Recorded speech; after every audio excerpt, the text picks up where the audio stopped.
The winter finale of Designated Survivor was very entertaining. There's a lot of reasons it was, and it was just had the whole momentum of the season so far going behind it, and I think that helped out this episode a lot. And we figured out some key things, but also I think what was great about this episode is we finally had the FBI plot start to take front and center as Kirkman realized there's a conspiracy going on, and Hannah sort of went rogue and sort of went on her own investigation. And so we start out with the episode. We see Hannah. It goes on the run away from the people trying to kill her, but she, of course, gets injured. But she tracks down the contacts who's been trying to contact her this whole time, telling her little tidbits and little information because she has no leads to go off of.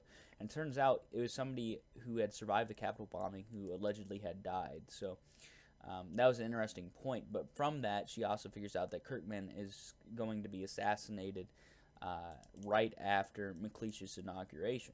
And so she goes to D.C. and tries to stop that whole plot before it actually happens. And we get to see her sort of in this mode, like, oh, we need to get there. Sort of remind me of a 24-esque mode that Jack Bauer, we'd see him getting sometimes, where he needed to get somewhere right then and there, right now, so we could prevent, a terrorist attack from happening. It was the same sort of thing.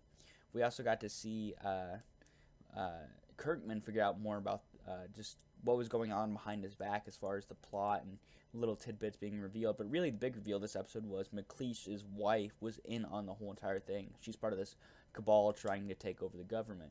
And so it was great to see that as well. But this episode ends on one of the best cliffhangers. I would say it probably is the best cliffhanger among the shows I watch of the year. And that was Hannah fired a bullet into the air to try to get the crowd distracted at the inauguration, so the sniper would, not have a chance to kill Kirkman.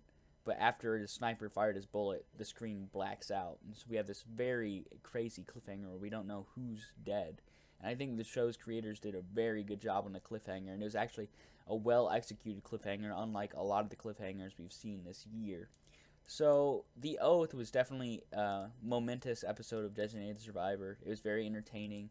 We got good performances all around from all the actors and actresses, and I think a lot of the plots that were sort of slogging behind kind of caught flame this final episode. So, I think I've praised the show in the past by giving it high scores when it really, it deserved high scores, but not, nearly as high as I've given it. But The Oath, I think it deserves around an 8.5 out of 10. Probably the best episode this season.